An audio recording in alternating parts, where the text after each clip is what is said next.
It's Win Your Claim Wednesday. I'm making a W.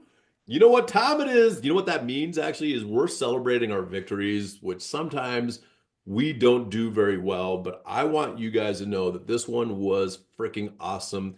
We won for the insured, and because our interests are directly aligned, they win, we also win. Chris, welcome, my friend. What are we talking about? And tell us a little bit more of the details. Yeah, no, great to be on here. We love these Win Your Claim Wednesdays. It's where, again, we get to celebrate our victories because, Yeah, especially nowadays, it is a little more challenging dealing with insurance companies. And so we just a keep little knocking bit. on that door until we get that W. So That's right. this one is a huge W, big time. And then it's interesting because a lot of claims we come across a lot of different, or we come across some of the same insurance companies. Right. This one that was an insurance company we don't usually come across that much. And so, Right. but yeah, this was pretty amazing where it started out. And this was a residential property. And the fact that this thing was over seven figures, just crazy, Yeah. crazy. So Yeah. tell us a little bit more about this one. Yeah, man. When I got involved, the insurance company made a lot of claims that weren't true, and we were able to prove that the insurance company was full of it because we showed evidence to the contrary.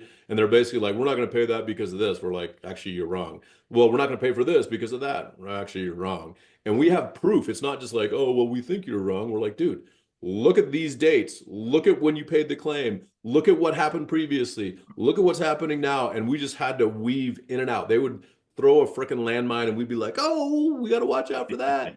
And then just work around that, right? And ultimately, we didn't give up. That's the number one thing. I was actually just talking to somebody today and I was just telling them, like, dude, look, they want you to give up. The majority of Uh-huh. people give up on $70,000, $100,000 that you don't even know that you could have gotten. If you didn't give up, you would figure that out, right?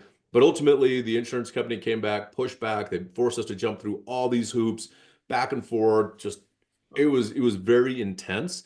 And this is the reason that you hire a public insurance adjuster like us in Colorado, is because we go to bat and we fill all of these gaps and the puzzle pieces that have to be put together to make the claim whole. We did that. I think most people would give up because they don't know how to do it. It's just too much work. They have Yeah. lives, even families, you know what I'm saying? Like just so Uh-huh. many other things that happen. But Chris, where did we start the claim off and where did we end up at after Yeah. all this work and That's the insurance crazy. company forced us to jump all through all these Yeah. hoops?